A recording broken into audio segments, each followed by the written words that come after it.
ബാബു ജോർജിൻ്റെ ഒക്കെ എങ്ങനെയുണ്ടായിരുന്നു? സ്റ്റോറി വൈസ് ഒക്കെ ഇഷ്ടമായി? എല്ലാവരും പെർഫോമൻസ് ത്രില്ലറാണോ മൂവി? യങ്സ്റ്റേഴ്സിനൊക്കെ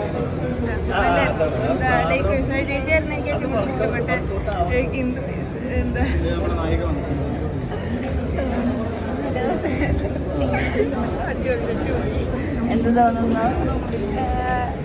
എന്താ പറയുക, ആക്ച്വലി സോ ഹാപ്പി സാറിൻ്റെ മൂവിയുടെ ഭാഗമാകാൻ കഴിഞ്ഞത്. സാറ് ചൂസ് ചെയ്തതിൽ ഐ എം സോ ഹാപ്പി. എല്ലാവരും വന്ന് കാണണം, നിങ്ങളെല്ലാവരും കണ്ടോ? Debut movie? അതെ അതെ, മലയാളത്തിൽ ആദ്യമായിട്ട്. അപ്പോൾ അത് ഫസ്റ്റ് ടൈം തിയേറ്ററിൽ കണ്ടപ്പോൾ ഉണ്ടായിരുന്ന ഒരു അത് ആക്ച്വലി അത് നമുക്ക് എക്സ്പ്ലെയിൻ ചെയ്യാൻ പറ്റില്ല, ആ ഒരു ഫീൽ എന്താണെന്ന്. Actually so great. ലൈക്ക് ബാക്കിയുള്ളവരൊപ്പം എക്സ്പീരിയൻസ് ആയിട്ട് ഇങ്ങനെയുണ്ട് ബിബിൻ ജോർജ്? ബാക്കിയുള്ളവരൊപ്പമുള്ള എക്സ്പീരിയൻസ് ആയിട്ട് ഇങ്ങനെയുണ്ടോ? ബിബിൻ ചേട്ടൻ എന്ന് പറഞ്ഞാൽ ആൾ ഇത്രയും വലിയൊരു പോപ്പുലർ ആൻഡ് ടാലൻറ്റഡ് ആയിട്ടുള്ള ആക്ടറാണ്.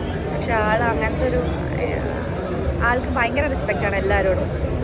സോ എന്നോടും അതേപോലെ തന്നെയായിരുന്നു. ആൾ കാരണമാണ് എൻ്റെ ഈ ഒരു ജേണി, ഈ മൂവിയിലെ ഒരു ജേണി, ഈ ക്യാരക്ടർ എന്നെ സപ്പോർട്ട് ചെയ്തത്, കംഫർട്ടബിൾ ആക്കിയതൊക്കെ ബിബിൻ ചേട്ടൻ മാത്രം. ആ ഒരൊരാൾ കൊണ്ടാണ്.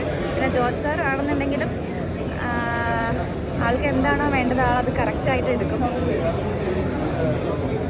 എന്താ നമ്മുടെ ഓഡിയൻസിനോട് പറയാനുള്ളത്? എല്ലാവരും ദയവായിട്ട് കാണണം, പറ്റുകയാണെങ്കിൽ വന്ന് കണ്ട് സപ്പോർട്ട് ചെയ്യണം. Thank you so much.